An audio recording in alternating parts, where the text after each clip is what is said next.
Abdullah Muhammad Ibn Battuta. Abdullah Muhammad Ibn Battuta was a Moroccan Muslim scholar and traveler.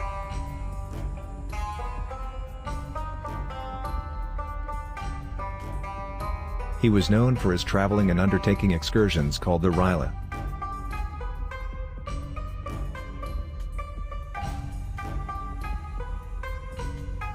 His journeys lasted for a period of almost 30 years, covering nearly the whole of the known Islamic world and beyond. They extended from North Africa, West Africa, Southern Europe and Eastern Europe in the west, to the Middle East, Indian subcontinent, Central Asia, Southeast Asia and China in the east, a distance readily surpassing that of his predecessors. After his travels he returned to Morocco and gave his account of the experience to Ibn Juzai.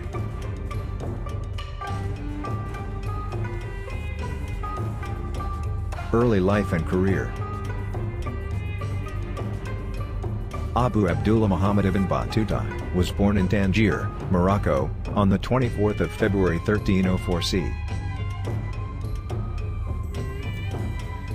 703 Hijra, during the time of the Marinid dynasty.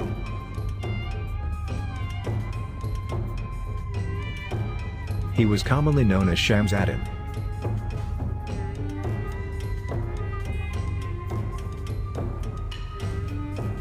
His family was of Berber origin and had a tradition of service as judges.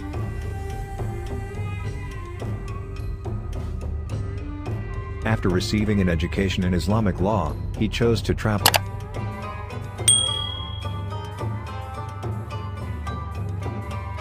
He left his house in June 1325, when he was 21 years of age and set off from his hometown initially on a Hajj pilgrimage to Mecca, a journey that took him 16 months. He continued traveling and did not return to Morocco for at least 24 years.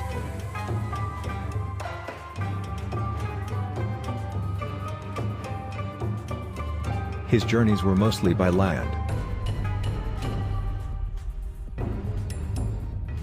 To reduce the risk of being attacked, he usually chose to join a caravan. In the town of Sfax, he married. During his travels, he survived wars, shipwrecks, and rebellions.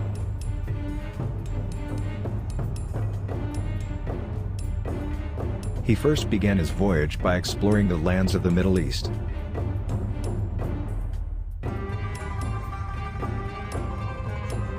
Thereafter he sailed down the Red Sea to Mecca.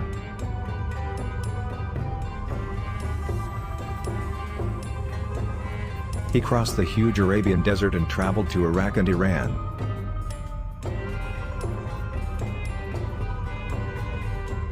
In 1330, he set off again, down the Red Sea to Aden and then to Tanzania.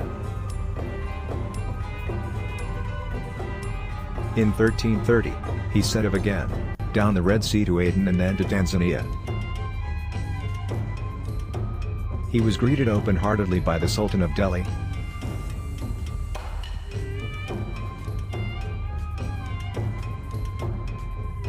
There he was appointed to the position of a judge.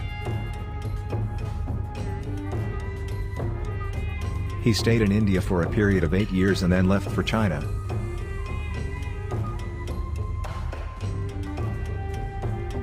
Ibn Battuta left for another adventure in 1352. He then went south, crossed the Sahara Desert, and visited the African kingdom of Mali.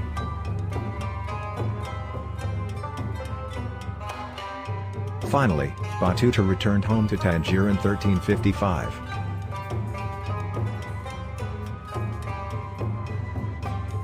It is questionable whether Ibn Battuta visited all the places that he described.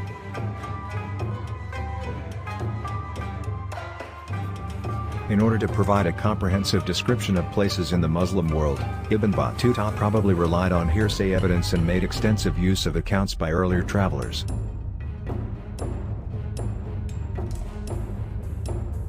Ibn Battuta reported that he experienced culture shock in some of the regions he visited.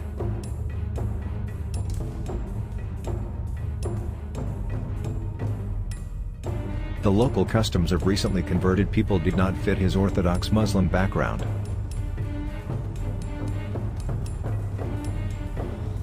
Among Turks and Mongols, he was astonished at the way women behaved.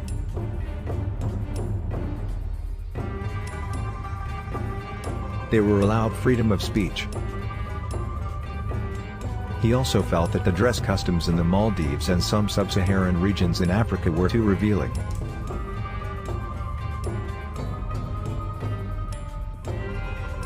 Death.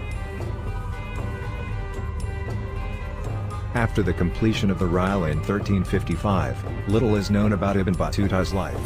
He was appointed a judge in Morocco and died in 1368. The Rila provides an important account of many areas of the world in the 14th century.